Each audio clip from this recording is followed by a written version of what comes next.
Muito bem, boa tarde. Vamos iniciar então o comentário de fechamento desta tarde de segunda-feira, dia 6 de junho, mais uma semana que se inicia, né? Aqui com você é Fábio Figueiredo, Vlad, como a maior parte dos amigos aqui na internet me conhece. Trago para vocês então as atualizações dentro dos modelos operados aqui pela LS. E em seguida a gente observa os movimentos do índice futuro dos principais mercados. Esse Bovespa na realidade. Quem acompanha ao vivo e quer interagir conosco, pode clicar no chat que fica abaixo do vídeo, né, enviar ali sua questão, sua dúvida. E quem acompanha a gravação pode conversar conosco entrando no nosso site, né, do site leandrostormer.com.br, no fórum dedicado a isso. Vamos iniciar? Então deixa eu colocar aqui na tela para vocês CCRO3. Conforme postado há pouco no chat, tivemos enquadramento na compra dentro do modelo FR2. Tá? CCRO3 gerou uma entrada então dentro do método Stormer a 14,99. Essa entrada foi feita às 16 horas e 44 minutos. O stop sendo posicionado em R$ 14,24. Tá? R$ 14,24. Vamos já deixar aqui. 14,24. E o objetivo ficando nas duas últimas máximas. Por enquanto, esse alvo, que é móvel, né, se encontra em 15,48. Então esse é o trade de CCRO3. A última posição tinha sido feita em GPA, gerou stop. Na semana passada estávamos sem nenhum novo trade. Tá? Dentro do método Leandro não há atualizações, melhor, não há novos trades, existem apenas atualizações. Né? Então tivemos primeiramente a TIMP, um stop no tempo da posição de rompimento que foi dada aqui no dia 18. Após 10 dias de vida, a gente passou a trazer um stop a cada nova mínima. E acabamos saindo então hoje a R$ 10,09. Então aqui o trade foi encerrado com um pequeno loss, né? O risco inicial era 86 centavos, acabou saindo com a metade do risco planejado. Tivemos o encerramento de Eletropaulo na abertura do dia. Quando o mercado então abriu abaixo da mínima do candle de sexta-feira, na posição que foi feita no dia 29. Foi uma bonita operação, deu para realizar parcial e o restante encerrado então hoje na abertura. E basicamente são essas as atualizações. Né? Tínhamos trade em Ciel, que deu encerramento já na sexta, e uma posição que segue aberta é RADL. Stop agora pode ser ajustado para a mínima de hoje, uma linda operação que foi dada ainda no dia 22. Né? E Petro, trade que foi dado na sexta, se aproximou da RP hoje, mas não chegou a atingir. Hoje o Ibovespa se movimentou finalmente, né, abaixo do ponto de suporte que o mercado respeitou durante todo o mês de junho, na faixa de 52.700 pontos. Ainda na sexta-feira, no fechamento de sexta, o mercado já tinha aberto as suas bandas de Bollinger. Tá? O indicador aquele, o Bollinger Bandwidth, na sexta ainda já tinha inclinado para cima, então denunciando a abertura de bandas, como a banda inferior que era a banda que abria. A expectativa seria que o mercado viesse então para baixo. De fato o mercado veio. Né? O que me chama a atenção desse rompimento de hoje, né, é o seguinte. Primeiro que a gente está esbarrando num topo anterior, tá, que é o topo nada mais nada menos dado pela cabeça do pivô de alta aqui do gráfico semanal. Né? Além disso, nós temos uma LTA, que o mercado não chegou a perder com vontade, né? Tá ali no perde, não perde, que é a LTA que conecta as mínimas de janeiro e março. E o volume é baixo, né? Então isso gera uma boa descrença em relação a esse rompimento. Tá? Para quem não leva crença ou descrença em em relevância, né, em consideração, o mercado sim perde o fundo anterior, as médias alinhadas para baixo, e há então o realinhamento de uma tendência mais concisa para baixo. Se o mercado vier a se livrar do topo aqui de fevereiro e março, em 52 mil pontos, arredondando, o próximo suporte fica em 50 mil pontos, a mínima aqui do finzinho de março. Então o Ibovespa parece ganhar aí uma direção. Em relação ao intraday, tivemos hoje o índice futuro abrindo em gap de baixa, formando um cenário aqui para primeiro movimento. O mercado chegou a gerar trade no gráfico de 5 minutos, mas não no gráfico de 15, que é o gráfico que a gente opera, na ponta de venda. Em seguida, o mercado rompeu a linha da água, tá? E o rompimento da linha da água, que aconteceu no candle das 11h15, gerou uma entrada para quem opera esse modelo. Stops que foram posicionados na mínima da última barra, oferecendo RP em 55.300, e essa RP foi atingida, chegou a ser atingida. Depois o mercado voltou para o ponto de entrada e o trade foi então encerrado com um pequeno lucro. Mas foi uma operação bem rápida e difícil de ser feita, né? Até porque o mercado estava em cima de uma zona de resistência que era a máxima aqui do fim de sexta-feira e também em cima do fundo anterior, né? 60 minutos ficou bem nítido aqui o pullback, né, do fundo anterior perdido. Dólar futuro segue dentro de um cenário mais lateral, cenário esse que lembra aí um triângulo simétrico, um prazo maior, tá? Temos aqui espremendo os olhos para observar a tendência, né? A gente consegue ver um zigue-zague ascendente, a média está querendo virar para cima, mas convenhamos, não é um cenário muito limpo, muito claro no momento no diário do dólar. WDO Q15 abriu em gap de alta, fechou esse gap, não gerou nenhum tipo de operação dentro da abordagem que a gente segue, de maneira mais sistemática. Ficou de lado a maior parte do dia.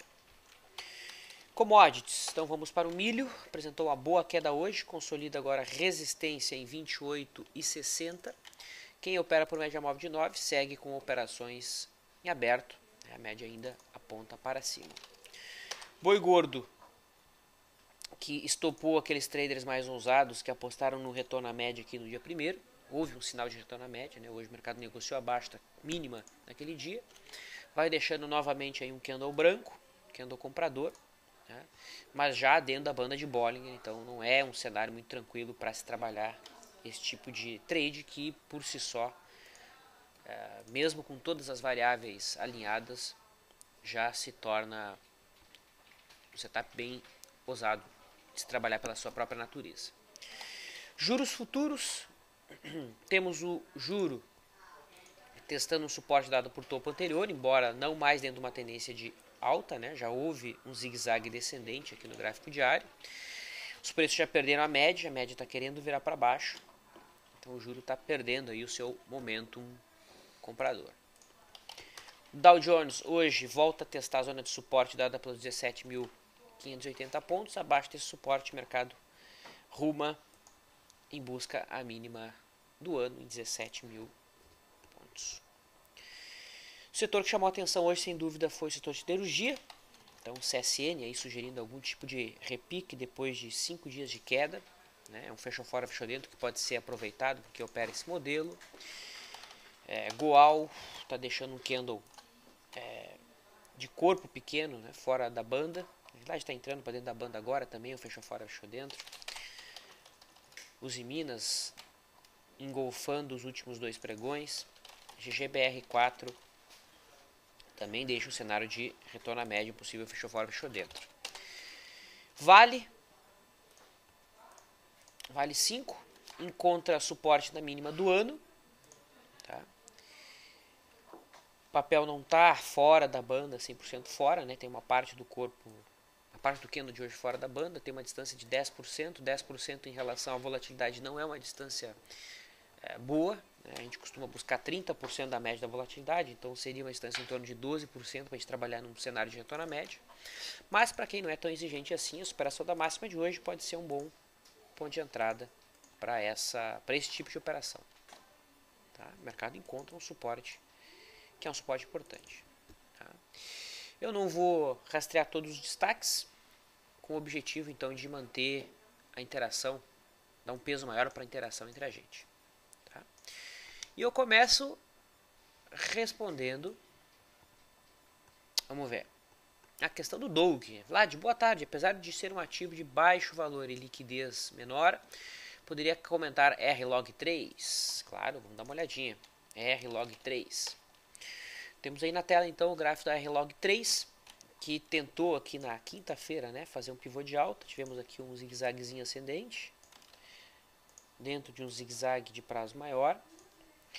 O problema era que tínhamos uma LTB passando aqui nesse ponto. E essa LTB lembra um triângulo descendente. Lembra a LTB de um triângulo descendente, né? Suporte bem claro aqui na zona de 2. E a LTB que parece estar esbarrando os preços. Até então. Como você mesmo colocou, é um papel que tem uma liquidez média, né? 2 milhões a média de volume. O problema de fato é o valor nominal.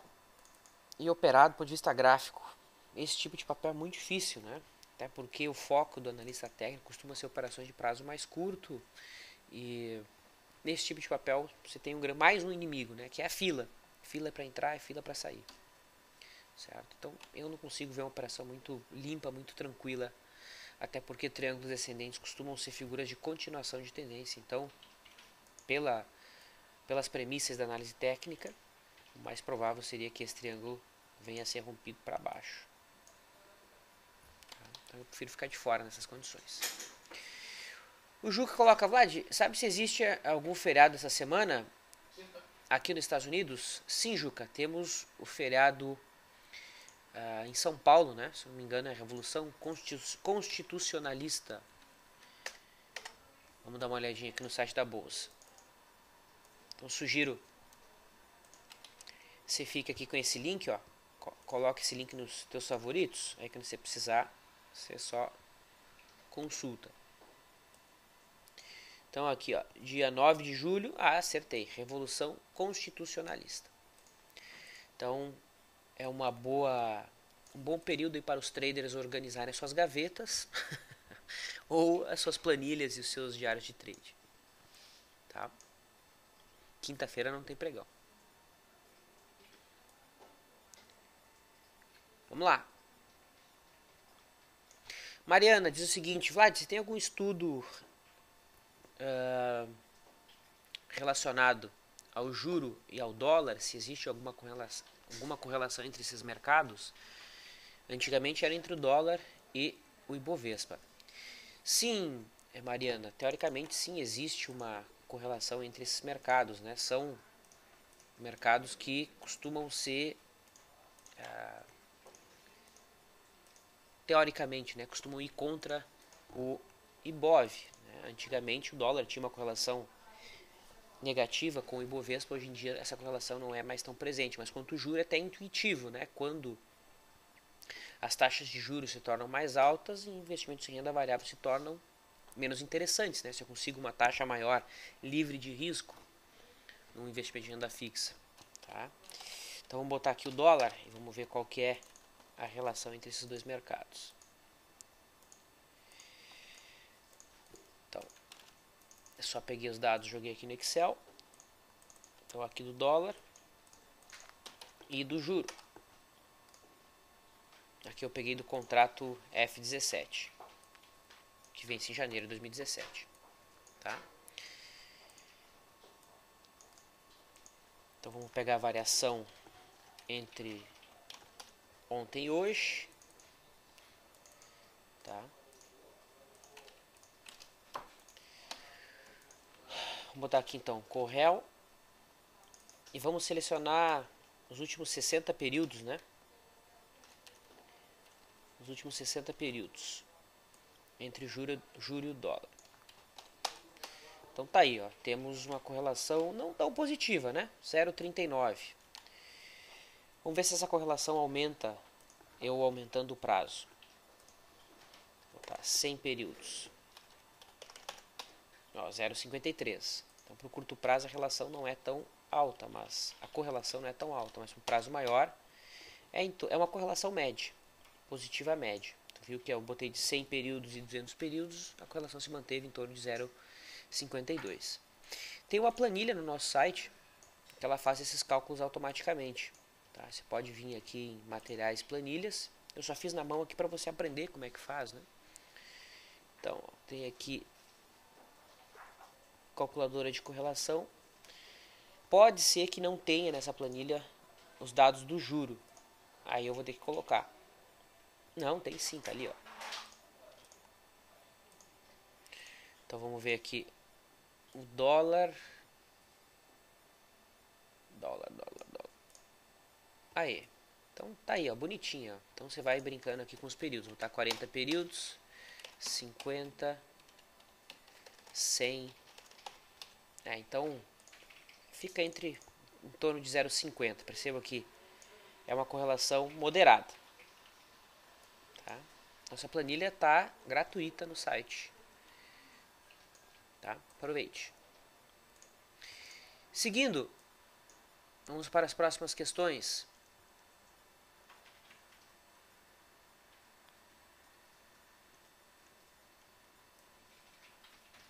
O Apocalipse disse que os tarados por bolsa vão acompanhar as ADRs na quinta-feira. Ou quem opera fora do país, né?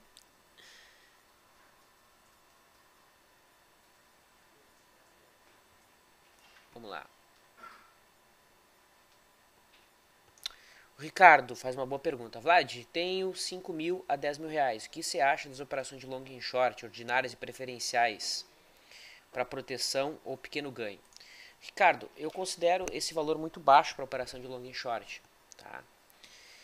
Muito baixo. Se você quer fazer operação de long e short com esse valor, eu realmente sugiro procurar um fundo de investimento que realize esse tipo de operação para ti. Porque o custo acaba ficando caro. Né? Tanto o custo de emolumento quanto o custo de corretagem. Certo? Então, não acredito que você consiga ter ganhos suficiente para pagar as despesas com capital tão baixo. Tá? Então, não seria o apropriado. Então, eu te sugiro um fundo de investimento, vai ficar mais em conta, sem dúvida. Até porque esse tipo de operação costuma ter um risco bastante baixo, automaticamente o retorno esperado é baixo também, né?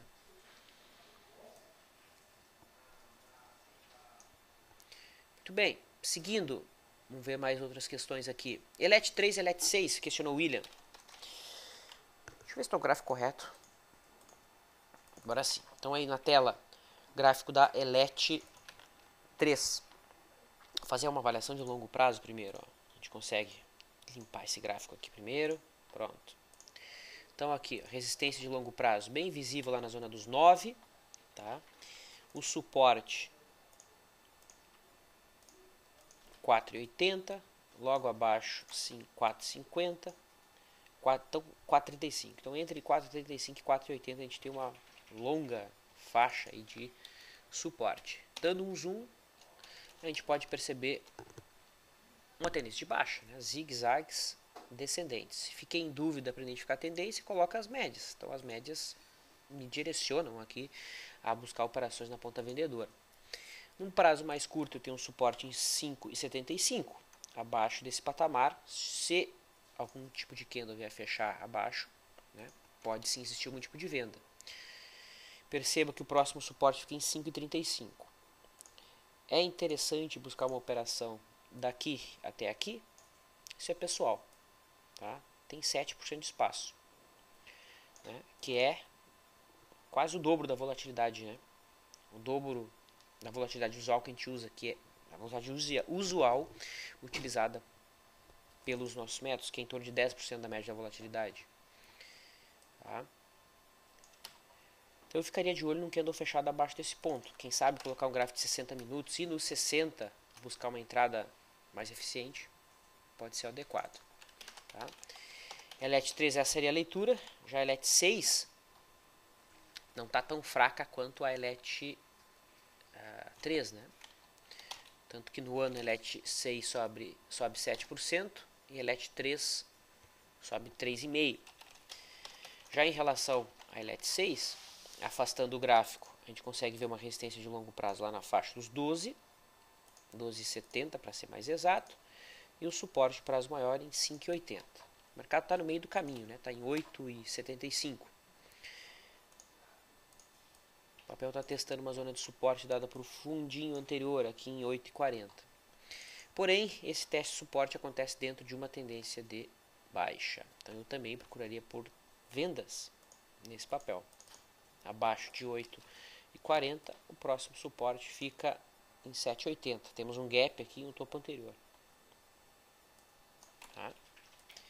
Tem os mesmos 7% de espaço. Então é um outro papel que daria para colocar um gráfico de 60 e buscar trades a partir deste time frame. Muito bem, atingimos então o nosso tempo. Eu encerro o nosso comentário de fechamento, me despeço, deixo um abraço a todos. Amanhã, bate-papo de abertura com o Thiago Bizzi. Bom descanso e até mais.